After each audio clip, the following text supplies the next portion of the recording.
today we want to talk about something that I think there has been a lot of international media attention on. We also cover the similar topics as part of our street interviews, as well as like maybe inviting people like you who's actually qualified to talk about these things, given the fact that you're a reporter and a journalist. I think without fail, like a lot of people always asking me as if I'm the expert just because we happen to be based in Korea. Hey, what's happening? Why is the fertility rate or the birth rate just crashing right now? What is it? And the last time I checked, was it like, what is it, 0.6? 72? I heard 0.68. Oh yeah, or that even was for 6.5. the quarter. For quarter. Yes. Okay. And I know you've done your research. To set the tone, in English articles, like newspaper articles, or people always talk about this 4B movements. And at first, I didn't know what that meant because they was like, hey, Stephen, do you know about 4B movements? I'm like, what's 4B movements? And then I realized it's actually those 4 Korean words. And if you take all those into consideration, that pretty much explains, at least from the female perspective, why women might not necessarily want to get married. Maybe you can give me an overview of what exactly is this 4B movement. All right. Well, P is in Korean, and it's actually a Chinese character for saying not to do. Right. So 4B means females do not want to have sex. They do not want to date Korean men. They do not want to marry, and they do not want to give birth. 4B movement is what some of the minorities in the female group think about. Would you characterize them as possibly radical feminist groups? Yes. Okay. Yes. So why do you think that particular group ideology or these catchphrase became this international thing where even BBC and CNN, they're only talking about, oh, this is because of 4B movements. But maybe we can get into this a little bit because you talk about radical feminists. Are there a lot of them in Korea? Or is this like a recent thing, or it has been a bit of a trending thing, but now it's kind of died down? What's going on? All right, well, I think we need to first note that this 4B movement is not a new thing. I know that New York Times and other foreign media outlets have been paying attention to this movement, and I think it's because it's really catchy and it's quite very much related to the low fertility rate. But like I said before, it's not a general mainstream idea. Most of the females, they do not want to get married or give birth because of many other reasons. For example, like unaffordable house prices and the child care that they need to undertake even when they are working. Those are the main reasons why they do not want to give birth. But it's not like they do not want to date or they do not want to have sex, with guys. So it's a little bit different. We need to take a look at it in a different way. Sure. And 4B movement is not a new phenomenon. I think this originally was from the Gangnam Station stabbing incident, the tragedy that happened. Maybe for people who don't know what happened there, give me a brief overview of what happened. So it was a tragedy that happened in 2016, and this guy who was a stranger to the victim, he was just standing nearby the public bathroom at Gangnam Station. And when this young woman came in, he just stabbed her to death. So he had a knife with him? Yeah, as far as I know. As a concealed knife type of thing. So he was just waiting for his perfect victim, so to speak. Yeah, perfect woman, I guess. Right. And though the police at that time just considered this as an accidental accident, like a random yeah, mass stabbing. Was it a mass stabbing or just one victim? One victim. Okay, one victim. One victim. Right. But this became a watershed moment for all the young women in their 20s and 30s to express their fear and anger toward this tragedy because I think they thought of this event. So they caught him. They caught him. And what did he say was the reason why he killed this young lady? Because he had too much experience of being belittled by women. Wow, he had this grudge against women. I mean, it sounds like he definitely had some mental issues. Yeah, he did have Right. mental disorder, but the main issue of this tragedy is not that he was mentally ill. The females in their 20s and 30s, they thought this was very important issue because it showed the misogyny that is prevalent in the society right, at that time. From that moment, the word feminism got popular. Right. And young women, they began to encourage other females not to give in to the society's traditional norms. Right. And there was even the movement called corset-free movement afterwards. And even this radical online community called Megalia was opened up after this tragedy. So basically, What's the corset-free movement, by the way? So basically, there are some of the traditional, I don't know, perspectives that are upon women, how they need to be pretty, how they need to Dress a certain way. dress a certain way, and how they need to do their makeup. And since that tragedy, this kind of a trend, should I say, or phenomenon of females trying to express their anger and trying to not give in to society's traditional norms have become big. Wow. Yeah. So that part I actually didn't know. That particular stabbing incident is what almost like gave rise to this Right. online extremist type of radical feminism. So then, what did they do? Like, did they just organize themselves in like an online community chat groups, or like, is it just like an online thing, or is it like actual coordinated real life movement as well? They did a lot of campaigns, offline campaigns, but most of the things were online, as far as I know. I wasn't in the community, so I don't know for sure how they did this kind of campaigns and other stuff. But it was basically criticizing the misogynist ideas by bonding with other females. Right? And they would use the tactic or strategy called mirroring. So they would exactly do what males would want them to do to males. Like what? I don't know. For example, like if the males would want the females to, I don't know, dress like a certain way, then they would exactly say the same thing. For example, I'm not saying all the guys, all the Korean guys were saying like that, but if they say, oh, why did you not dress like a woman? Or why did you not wear your makeup? Or if I say, why aren't you, some other girls are prettier than you. Those kind of sentences, those kind of words are very... First of all, it's very rude. yeah, it is rude. So they will say rude thing back to the guys type of thing. Yes. I see. So there's like a real backlash in terms of like, oh, we're gonna show you like a female power type of thing. Exactly. Right, yeah. right. But it became more and more radical. And as far as I know, there were also internal conflicts even within the feminists. I see. Because some feminists, even if they are called feminists, they would want to dress up like a woman, right? They would want to. Yeah.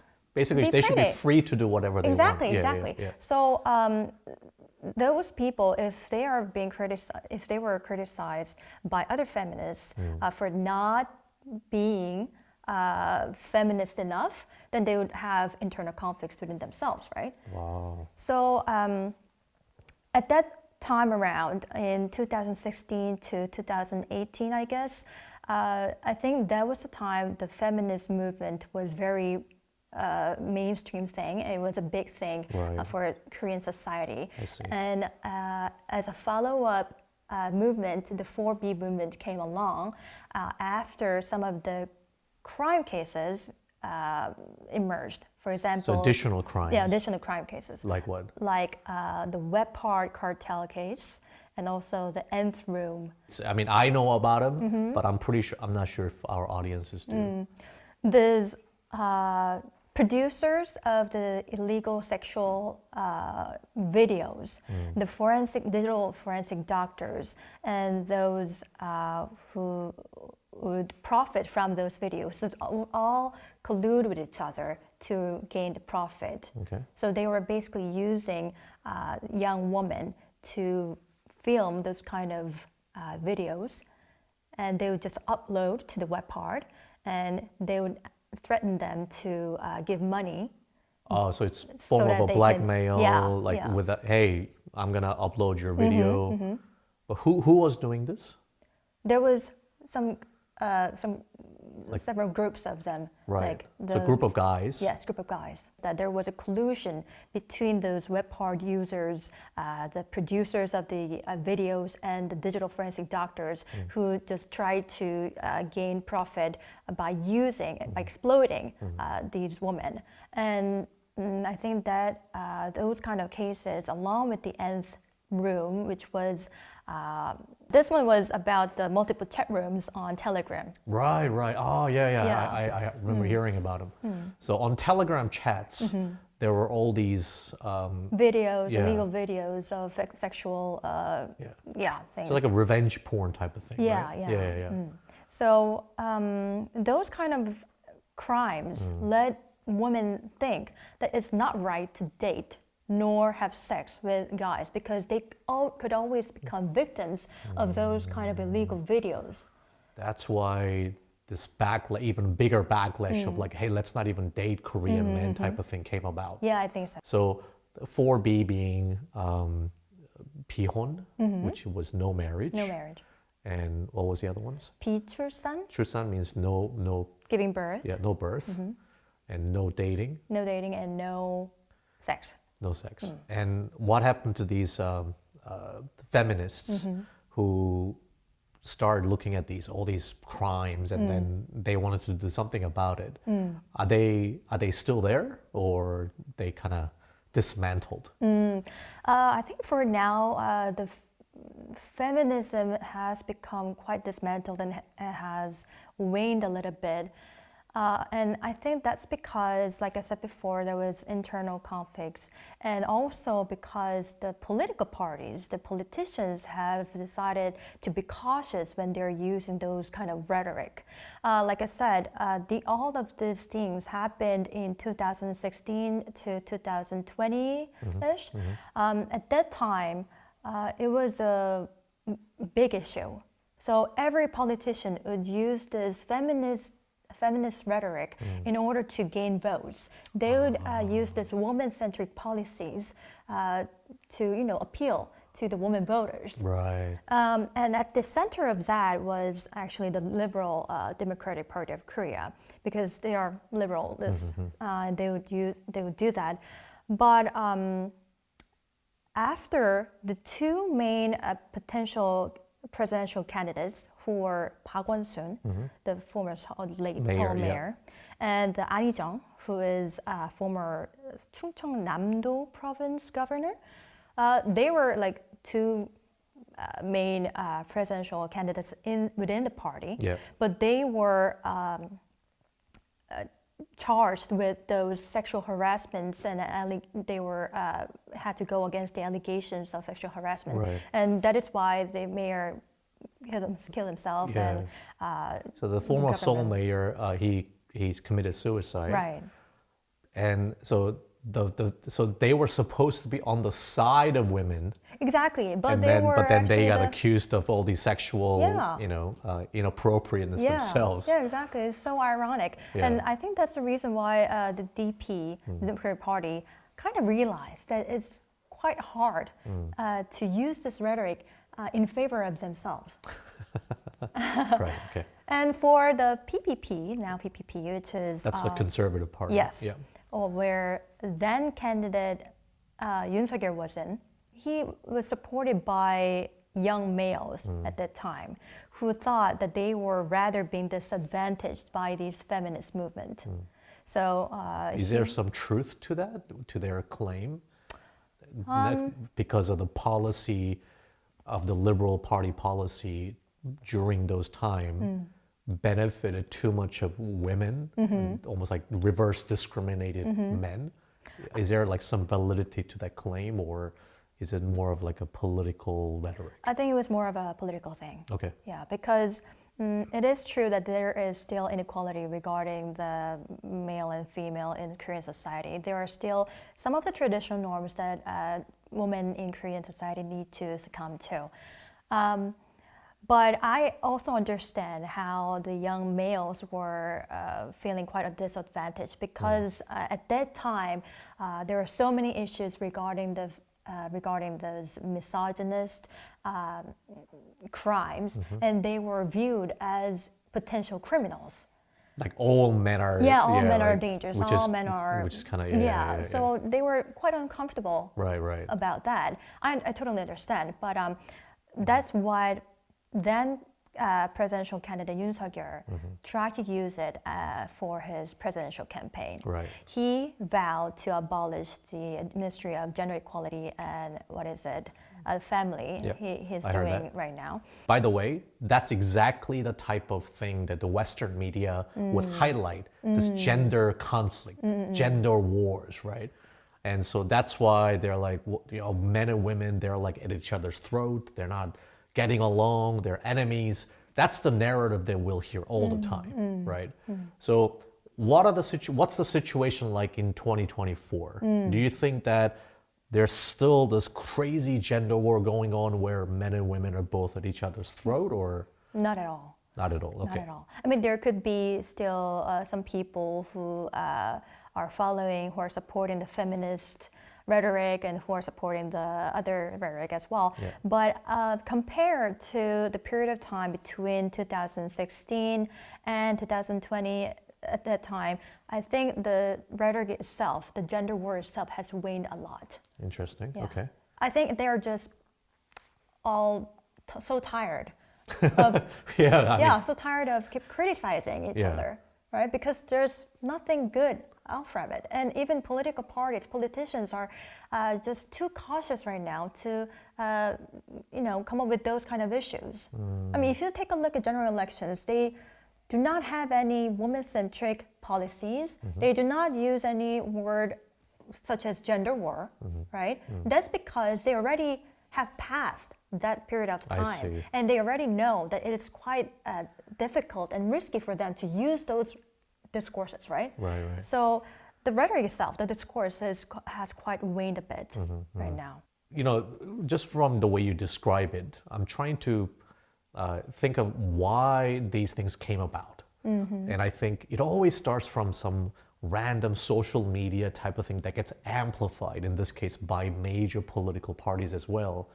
But it's always these extreme fringe movements by people with like extreme ideology, maybe because they do that because they think they'll make money or something, or because they must benefit somehow by dividing people, because maybe they can ask for donations or something, or they want to keep it going. But you're saying that the mainstream majority or the populace have gotten so tired of this thing that, and plus they probably grew older. They just grew older. Exactly. Oh, that's also true. Yeah. No.